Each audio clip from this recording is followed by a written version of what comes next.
Welcome, guys. This is the third part of the explanation of the cells chapter from Biology Class 8 NCERT. Okay, so I guess we were done with the vacuoles part.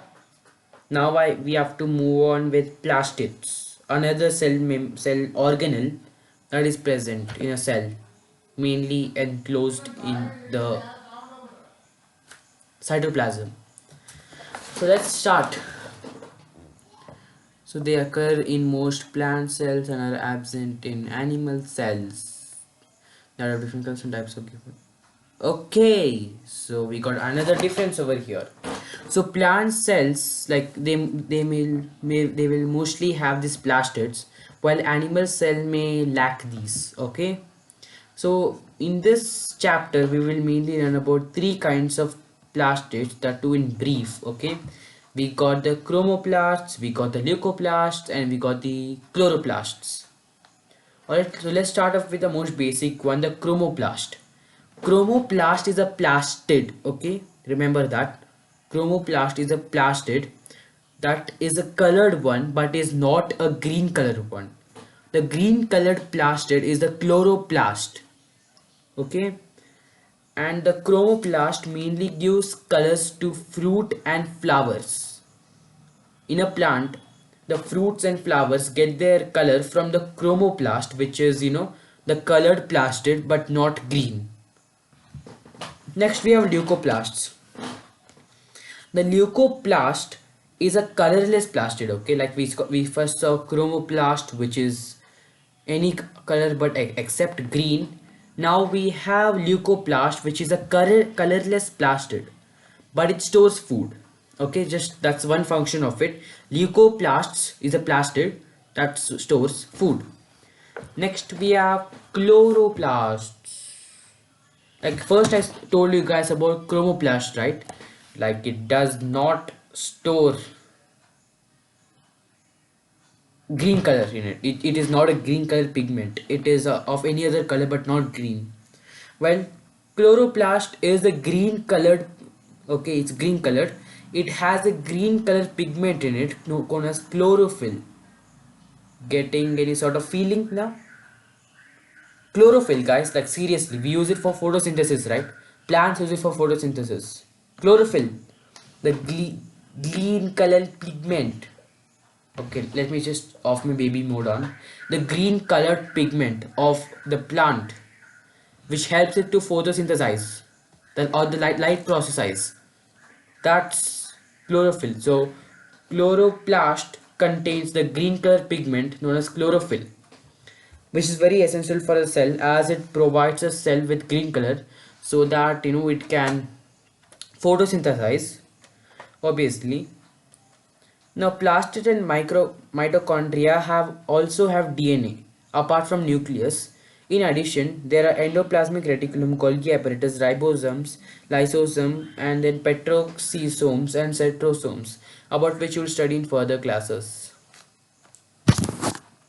Yay! Lucky now. You're done with organelles, right? We are done with organelles. So just note that plastids and mitochondria also have DNA in them. Okay, like apart from nucleus, my plastids and mitochondria also have DNA in them. We, in addition to that, we also have endoplasmic reticulum, Golgi body, Golgi apparatus, etc. Many more things which we will learn in the further classes. Just wait, and I'll just go to 11th and 10th and everything and just study and make a video on it. Okay, so we are done with plastids.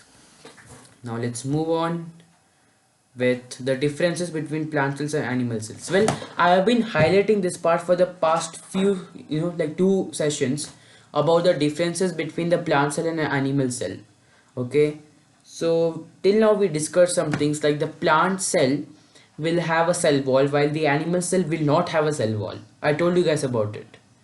And also I just told you that plastids are mainly present in plant cells, while they are mostly not present in plast animal cells. Talking about vacuoles, the vacuoles are huge and big. They cover up most of the area of the cell structure in plant cells, but they are temporary and less in number and small in, or they may be none in animal cells. Okay, these are the three things we learned about. Okay. Here we learn about something else.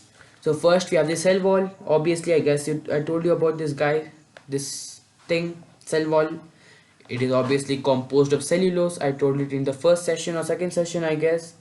It gives the plant a regular shape, where a cell wall is absent in animal cells. So animal cells could sometimes have an irregular shape in them. Next we have vacuoles. Vacuoles are large and they are permanent in plant cells, but they are not permanent in animal cells, and they may not be present, and even if they're present they're very less and they're temporary. Next we have chloroplast. Obviously, that is one thing. Plants need photosynthesis because they cannot prepare their, like, they can prepare their own food. But we animals cannot prepare our own food, so therefore we, because we do not have photo, because we cannot photosynthesize, because we do not have chlorophyll. Animal cells do not have chlorophyll. Plant cells have chlorophyll because they have chloroplast, which is a kind of plastid. Okay, then we have cytoplasm. Okay, now here's a new thing we're going to learn. Cytoplasm is often denser in animal cells compared to that in plant cells. So note that in animal cells the cytoplasm is more denser compared to that in plant cells. Next we have secretory vesicles. New thing. There are more common in animal cells such as cell producing digestive enzymes, and whereas they are almost absent in plant cells. Okay, so these are more common, like there's something called secretory vesicles, and these are mainly common in animal cells. Okay, such as cells producing digestive enzymes, whereas there are absent in plant cells. Okay, I guess the secretory vesicles are technically helpful in digestion. All right, like they are mainly present in digestive enzymes, but they're not present in plant cells. Plastids. These are present in plant cells but absent in animal cells. Obviously, plastids. I told you about it. Now, moving on. Common features of plant and animal cells. Alright, so till now we learned about the differences about them. So let's just learn what is the similarities between them. So the cell membrane. The cell membrane surrounds the cytoplasm, regulates movement of the particles into and out of the cell.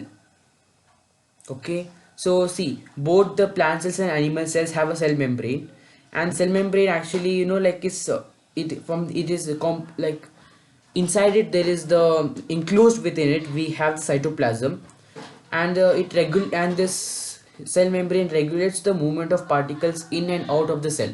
Obviously, because it's porous, so it allows it, but also regulates and limits it to some extent.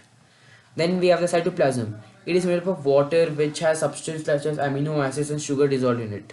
It provides support for organelles. Some reactions such as glycolysis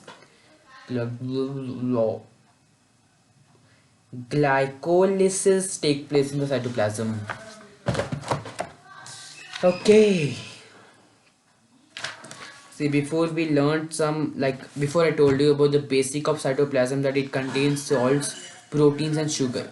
But you have to also learn that the cytoplasm also contains water in it, apart from sugars, salts and proteins. It also contains water, and it is also made up of substances like amino acids.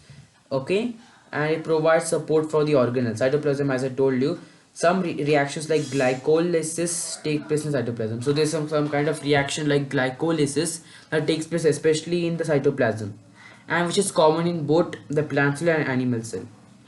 Next we got nucleus. Okay, obviously it's a genetic material, the DNA making up genes, which in turn make up chromosomes. Each gene code for a protein. Chromosome only becomes visible during division. As I told you, when we divide a cell or a nucleus, we technically get to see this chromosome. Chromosomes are the thread-like structures, which technically they technically also have chromatin in them, which is dense interval mass of these chromosomes. And chromatin also has genes in it, and genes are really important for the inheritance factor from parent to offspring. So next we have mitochondria. Both the plant cell and animal cell have mitochondria in them. This is the power of the cell, and these are the site of energy production from the Krebs cycle and the electron transport chain. Some more complex stuff you have to just mug up. We got something called the Krebs cycle and the electron transport chain, or the ETC. So electron transport chain is also referred to as ETC, Krebs cycle, and all of these actually occur in the mitochondria. And mitochondria in singular is known as mitochondrion. Note that.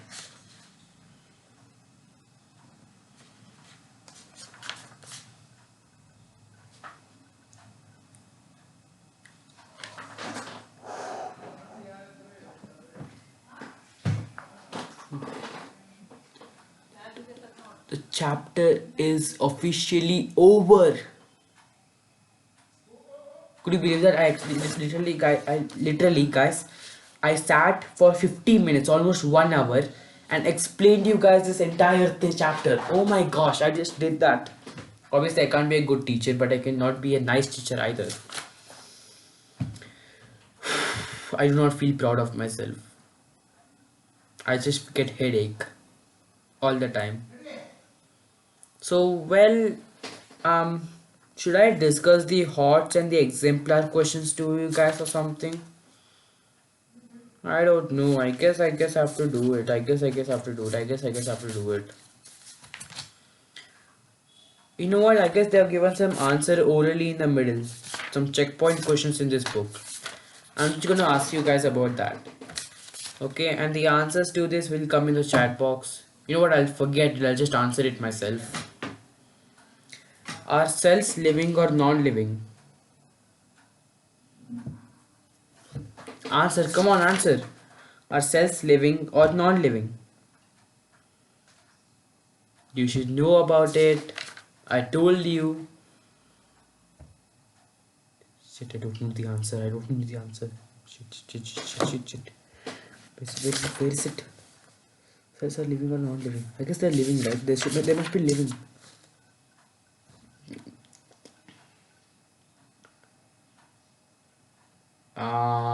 I guess they are living. Yeah, they're living.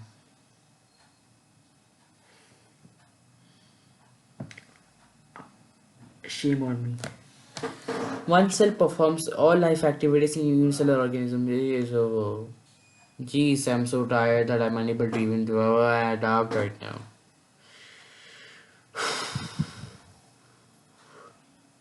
You know what? The questions will come in the description. Go down in the description, look at it, and answer it yourself. It will be helpful for your revision.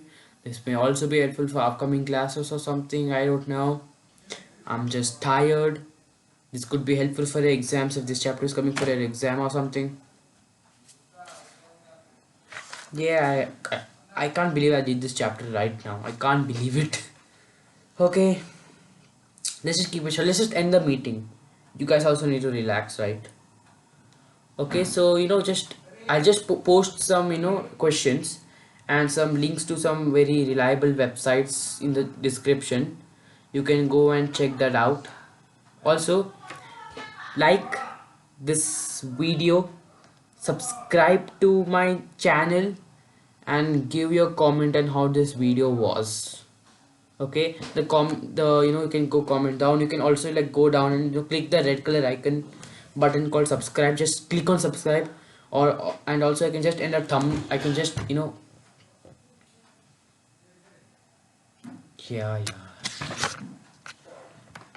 Just option will come of subscribing here itself. Okay, subscribe to my channel fast. We're gonna reach 1 million soon enough. We have to reach fast 1 million. I'm actually lying. I don't even have proper 20 subscribers.